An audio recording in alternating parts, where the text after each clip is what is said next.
Every morning, Lily arrived before the streetlights flickered off. The town was still curled in sleep, and the only sound was the soft jingle of her keys unlocking the front door of the diner. The glass window out front was still dark, not yet kissed by sunlight, and the air inside was cool, still holding on to the hush of the night. She moved by routine. The chairs were set straight, the menus wiped free of smudges. Each table had a small ceramic vase, and Lily replaced the flowers with fresh cut ones from the back, a habit no one asked of her. She liked the way small things made a space feel tended to, but she always paused longer at table number 5. It sat near the big window, close to the wall heater, a quiet corner. Most days, it stayed empty. Still, Lily wiped it twice. Once for cleanliness, once more for something else. She tugged each chair into perfect place, smoothed the tablecloth with care.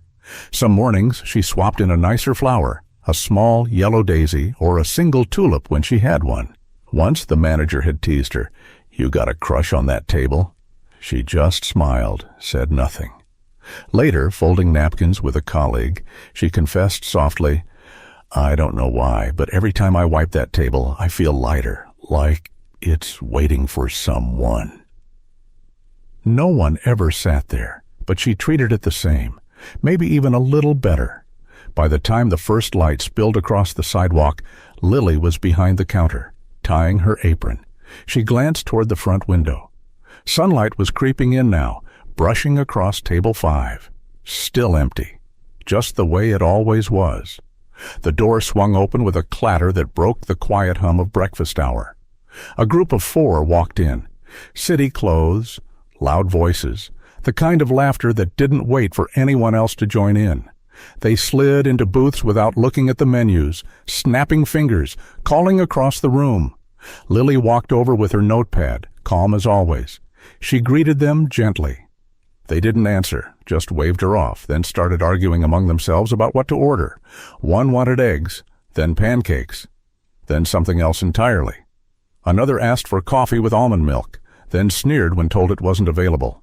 She wrote everything down, adjusting as they spoke over one another, nodding even as their voices rose. She wasn't flustered, not on the outside.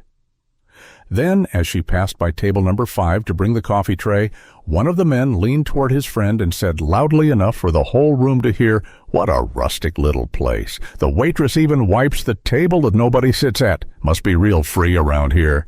He snorted, glanced at Lily, then laughed. The others chuckled with him. It wasn't cruel in the loud, deliberate way some things are. It was worse. It was thoughtless.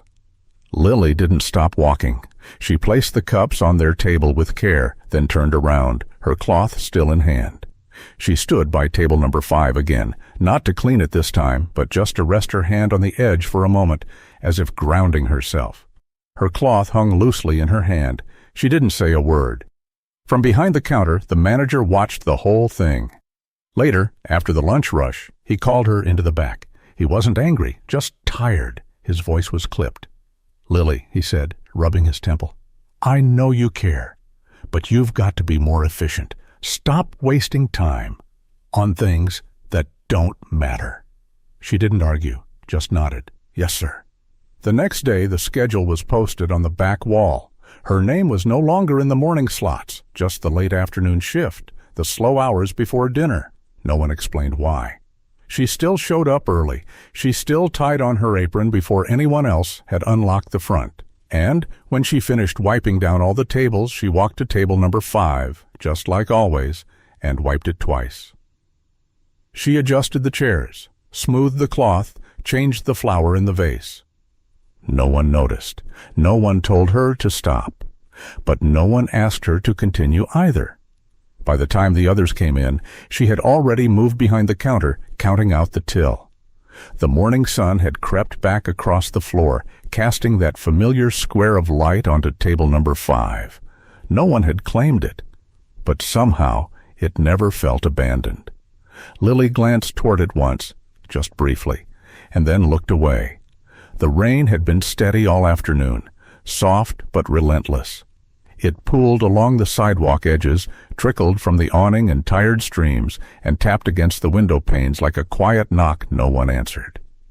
A few days passed like that, quiet, routine. Until one rainy afternoon, Lily was refilling the sugar jars when she noticed him. He sat just beyond the awning across the street, half sheltered beneath a closed-up shopfront. His shirt clung to his shoulders, soaked through, and his shoes looked worn enough that the water probably found its way in without effort. He wasn't panhandling, wasn't looking for help, just sitting, elbows on knees, staring somewhere far past the cars. Lily hesitated, then went into the kitchen, grabbed one of the clean mugs and filled it with fresh coffee. She wrapped 2 small pastries in wax paper, extras from the morning rush, and stepped out the side door into the rain. She didn't approach him too closely, just crouched a few feet away and placed the items on the dry patch near his feet. "It's not anything special," she said softly, "but drink it to warm your stomach." He didn't look up right away, just nodded, barely. His eyes were distant, like they hadn't landed anywhere real in days. She pulled a tissue from her apron and placed it beside the mug. On it, she'd written in pen, almost as an afterthought, "If you need to sit for a while, table number 5 is always empty." Then she left. She didn't wait to see if he took the coffee. She didn't mention it to anyone. Not the cook, not the other server who came in late. No one had seen her slip out, and by the time she stepped back in, she was already drying her sleeves and wiping the counter. The man wasn't there the next day, or the day after. She didn't look for him. But each morning when she finished prepping the floor, Lily still walked to table number 5. She ran her cloth across the surface. Not hurried, not slow, just steady. She changed the flour in the vase when it wilted, tugged each chair into place. And when she was done, she'd stand there for a second longer than usual, as if some part of her still believed someone might walk through the door. Not today, maybe not yet. The restaurant moved on around her. Orders shouted, plates stacked, conversations buzzing at tables 1 through 4 and 6 through 8. No one asked about the empty seat by the window. No one wondered why it was always cleaner than the rest. Sometimes at closing, Lily would glance toward the glass, toward the sidewalk where he had been. Nothing but dark puddles and reflections. Still, every day, table number 5 was ready. Not reserved, not claimed, but waiting. The sky outside had already turned the color of ash, and the last few customers were gone. Lily moved through the closing routine with quiet efficiency, stacking bowls, collecting spoons, wiping the counters in wide practice strokes. The diner had taken on that late-night stillness she'd come to like. Everything felt hushed, suspended. Then the doorbell chimed. She glanced up, startled. It was nearly closing. A man stepped inside, alone. He looked to be in his early 50s, maybe older. His raincoat was folded neatly over one arm, shoes damp but clean. He paused just inside the doorway, eyes scanning the room once before moving without hesitation. Straight to table number 5. He sat down without hesitation, like a man returning to a promise only he remembered.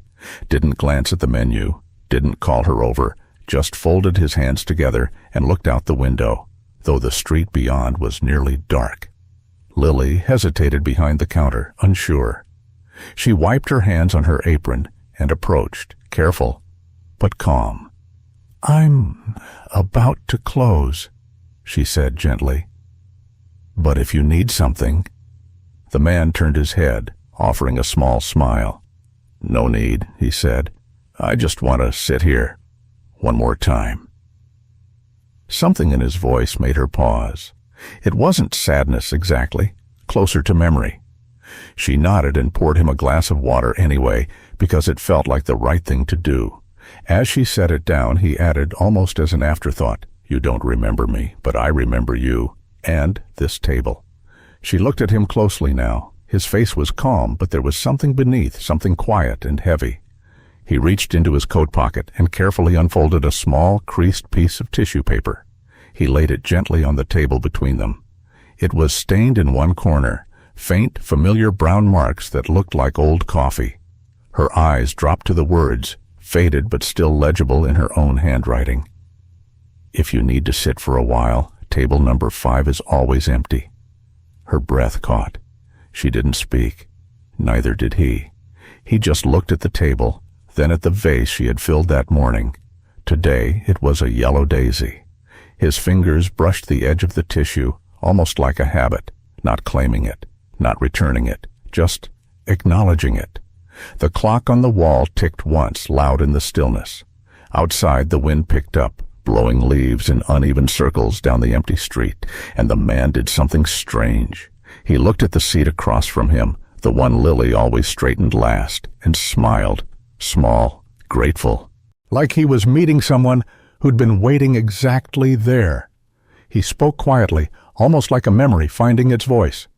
Last year I lost everything, my job, my wife, and any reason I had left to keep going. That day I planned to end it. But someone gave me a cup of coffee. Didn't ask who I was. Just let me sit beside the heater, right here. His hand rested on the edge of the table.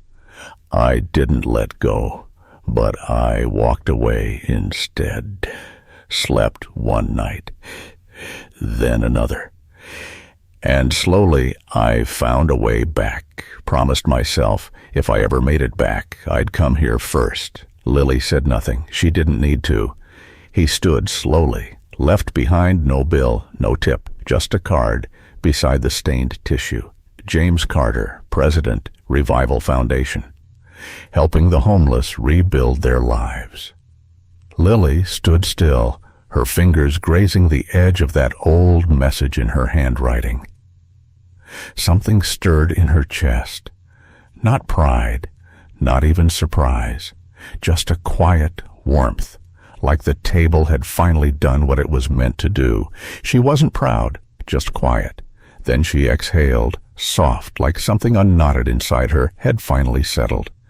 If you believe that a good deed can change something, leave a heart symbol. Maybe someone out there is still waiting for proof that kindness hasn't disappeared.